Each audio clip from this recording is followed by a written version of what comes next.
Okay, and we're live. Hello, good evening. Welcome back to UX Psychology Chat. As usual, I'm joined with my colleague, David Sipio. Good morning, David. Morning. Hello, Nick. How are you doing? Oh, very good. Very good on this Monday morning. Very nice. How are you going? Yeah, all good, all good. I was just got back from Doncaster, which is kind of northern England. So that was good. And I'm sunburnt. Poor little bald head. How's your psychology week been, David? Oh, the UX Psychology Week here in Melbourne's been great, Nick. We've had a meetup at Fjord, which went absolutely fantastic. We only had 30 tickets, but we had about 50 people in the room. So I don't know how exactly that happened, but there's definitely a lot of people interested in UX psychology here. How about you? How's your week in UX psychology been, Nick? Just busy as usual.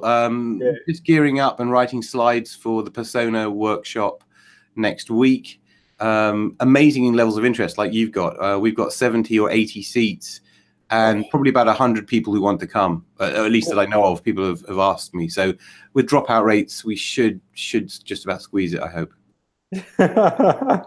How exciting. Yeah, no.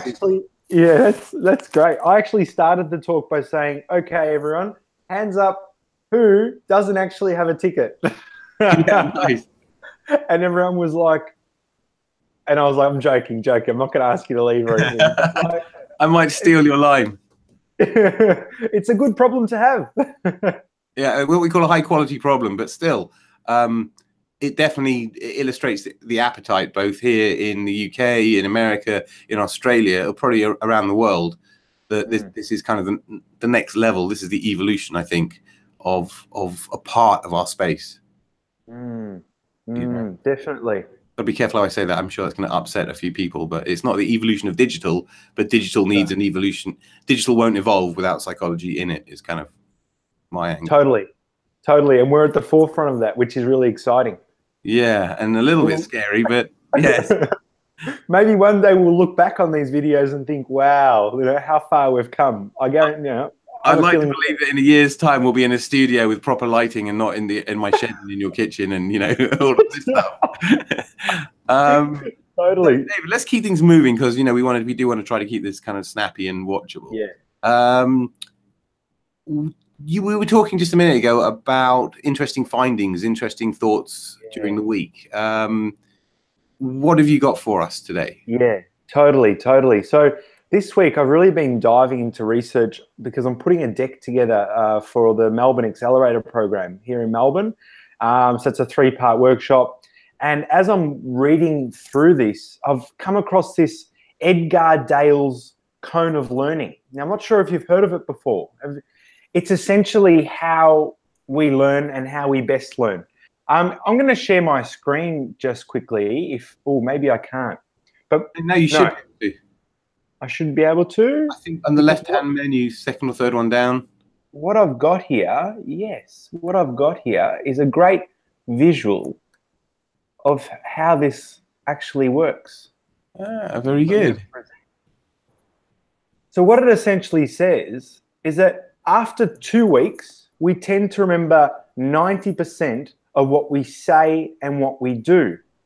So this means that actually doing the thing that we're reading about or doing the thing that we're learning about or even simulating it will allow us to remember a whole lot more compared to, say, reading, which is if we read, 2 weeks later, we're less likely to remember as much, what we've actually read.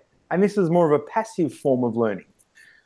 So, I was really of the belief that if you read, you're going to become such you're going to remember everything, you're going to be a learner. And it wasn't really working for me. So I'm thinking now, if we're working in technology and we're building products or like websites that we want people to learn from, we should be encouraging people to go out and do or providing some sort of simulation for them to practice. 100%. Absolutely. I know from my work in the automotive sectors that things like car configurators, especially at the middle and upper ends of the market, are absolutely critical path items in the purchase journey. Absolutely critical. I mean, you are simulating, well, you're personalizing, you're customizing, but into some respect, there is a level of action going on pre-purchase. Oh, right. Tell me more about that, Nick. Well, it's more, to be fair, it's more about personalization than it is actual tacit or implicit or explicit learning. And I think that's what we're really talking about underneath the cone of learning, different learning styles. But effectively what you're saying is there's a much greater level of engagement, or, you know, if you've got recall, then there's awareness, there's much higher potential for consideration. Totally. You know what I'm saying? And so you're putting people into the mindset of, what if I owned this thing? Or if this was my car, what color would it be? What interior would it be? And it's not quite the same thing, but you're putting somebody, I guarantee you're going to remember what you configured the inside of your car was 2 weeks later, 3 weeks later, 5 weeks later. You see what I mean? I see what you're saying, because you've actually actively gone out and done that. You're making some decisions. You actually press the red button to make it red on the outside or pink on the inside, or whatever you're doing with the car, or whatever this thing is. You know, it's kind of a practice condition. Totally. And yeah, one thing I also really thought was interesting here was giving a talk. You know, 70% of what we say and what we do, you learn by giving a talk, can be very, very effective. And what we're doing here is, like, you know, actually tapping into, as we're giving this talk, we're actually also learning and remembering a lot more than what we do if we'd just be reading about this. And I think that's phenomenal, and has all sorts of applications to what we need to do on the web. No, certainly. You learn by doing. And I think one of my first jobs, one of my lights has just gone out. Brilliant. Oh, no. One of my first jobs. That's going to be a candle light, isn't it? Sorry. One of my first jobs. This is now spooky. Sorry, guys. We've now gone into kind of Halloween mode. One of my first jobs at Demon Internet, an internet service provider, I was asked to explain and train to the entire team about how DNS worked. And DNS at the time was completely archaic and different. The point is that you learn by teaching. You absolutely learn by teaching. You have to deeply understand the material before you can convey it. You know, like you can't teach anything if you don't understand it. So yeah, the same kind of thing. But so leading on from that, because I just want to keep going, my insight of the week, I suppose, is a much quicker one, really. I was having a chat with somebody on LinkedIn about pilot testing, and I mentioned pilot testing. And pilot testing, effectively, it seems there was quite a lot of confusion as to what pilot testing is. Now, for our audience, for our viewers, pilot testing, from my understanding and the way it's worked for me for the past 20 years, a pilot test is like a dry run of a script or an experimental setup before you press the go button, i.e. before you use a real participant, you know? So the data, you're not concerned about the data. It's not part of your major data set. It's not part of even like a test data set. It's a pilot test. It's pre all of that. And it's literally kick the tires so that you can make sure that the script is worded correctly. You can make sure that your prototype is doing the right things at the right times when you're pressing things, because mostly, you know, most often prototypes are like that. They'll not full functional. You have to go on a certain rail, and if the script doesn't align with it, they get really broken, and everything falls apart. And most importantly is you don't want to waste participants. You know, you've got a limit. They're hard to get hold of. If you've screened them well, you've got some good people in front of you. You don't want to waste their time or your time by having them doing stuff on a script which is going to lead them down the wrong path or give them the wrong impression or something they don't understand. Because if it's like participants don't get something, they'll put things together in their head and it might not be what you're trying to achieve. Totally. So where do you get your people for your pilot test, Nick? Oh, literally anywhere. I mean, because you do not care where they come from. It can be almost people on your team or on an adjacent team, on an admin team, you know, the finance guys, the temp, anybody.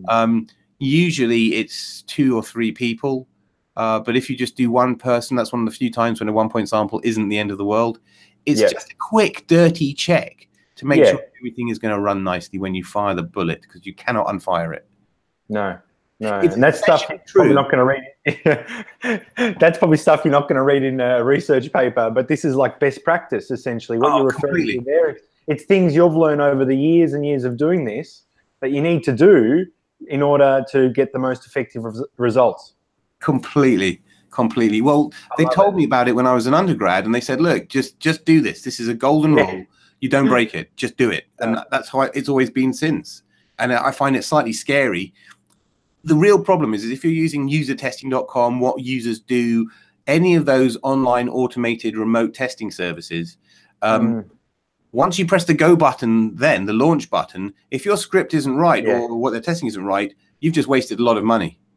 And it's absolutely car crash TV to sit there watching these. It's awful. You'll only make that mistake once in your professional career.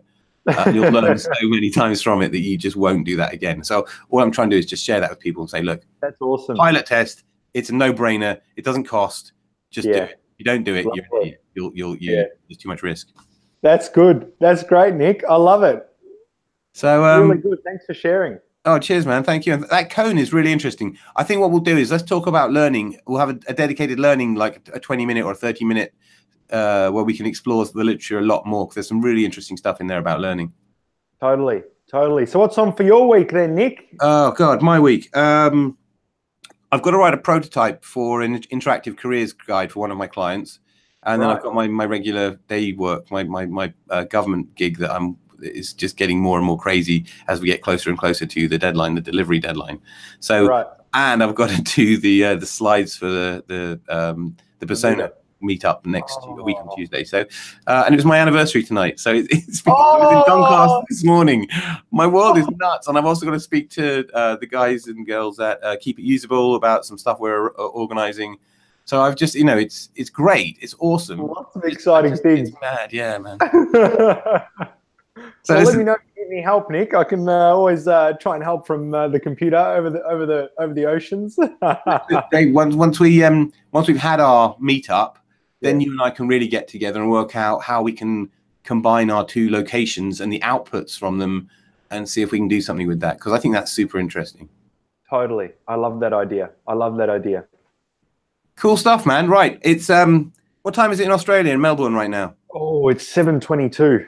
David is that dedicated. It's 7:22 on a Monday morning, and he's about to work. For me, it's 10:25 on a Sunday night, and I'm just going to kind of deal with stuff and go to bed. So, David, you're a superhero. Thank you so much for joining us, and it's always good to talk to you. No worries. Thanks, Nick. We'll speak again real soon. Will do. See you, Nick. Great talking to you, David. Thanks. See ya. Bye. Cheers. Bye.